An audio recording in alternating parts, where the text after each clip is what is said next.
I definitely see you as an incredible creative force. And thank you so much. I love the paintbrush with which you used to create things. Thank you so much. And I think you make some very good music. I did get to listen to 4th of July, and I was, like I had said in my email, I was really impressed by the complexity of the vocal melody choices over those notes. I thought it was super interesting. Thank you very much. That was a hard one to write. That took like a year, because I had the chorus first. I was at the opposite thing like we were talking about, where I got scared of not living up to it in the verse, because I'm like, okay, I have this section, and if I don't come up with the right concept or the right articulation of the thought, the whole thing's gonna fall flat. And that was really one of my favorite ideas at the time. So that can happen. That was a tough one. Yeah, no, for sure. I've definitely found myself in situations where you have like this perfect sentiment and this chorus or whatever section it ends up being, and then sometimes you're just at a loss for what should come around it. Is it like hitting a wall for you?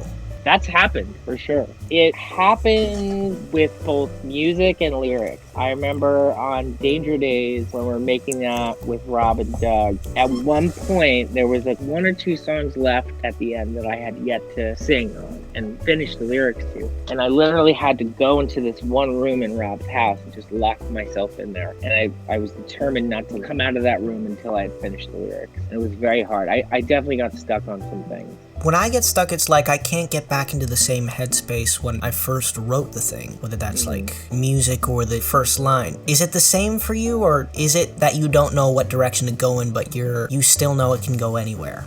You know, a lot of times when I get stuck, it's because I get in my own head too much and I don't want to make something like bad.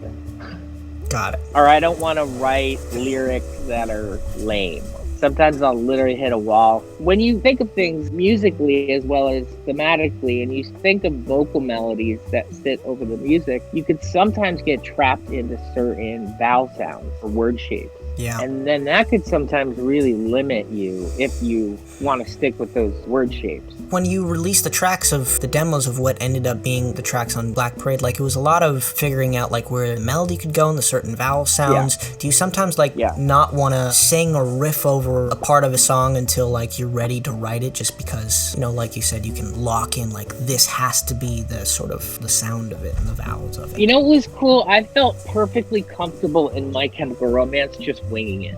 Like, I felt very comfortable around the guys. You know, there was like this kind of almost like understanding that we had that none of us really know what we're doing right now. So, you know, kind of don't judge each other. So it was very cool because we'd all set up to write songs and we'd start playing. And then I would just kind of garble my way through whatever I started to hear in my head, like trying things, just experimenting. You know, they really gave me the space to do that. So I never felt like embarrassed saying a weird word or missing the mark, you know? Yeah. Does that dynamic change when it's like just you and an engineer, right? And you have to build up the track? Is it less all happening at once kind of a thing? Does your writing process change for that? Right. I am also very comfortable with Doug. So we have done things, although we don't like to do it this way so much. We've done things in the past where I will kind of just do some fake lyrics over something, and I'll just get those word shapes in there. But what's been working lately is sitting with Doug, working on the music, and then I'll just go over to my office, which used to be Marion Peck's painting studio, and I love that room. And I will sit while Doug mixes, tweaks, edits, programs more drums. I'll literally sit there and I will write as close as possible to what I think are going to be either the final lyrics or at least what I'm comfortable singing at that moment. It'll take about an hour, but if you've had these songs in your head and you've been playing them and you're singing them into your phone and stuff, if it sticks in your head, you're kind of always working on the vocal pattern and the lyrics, you know?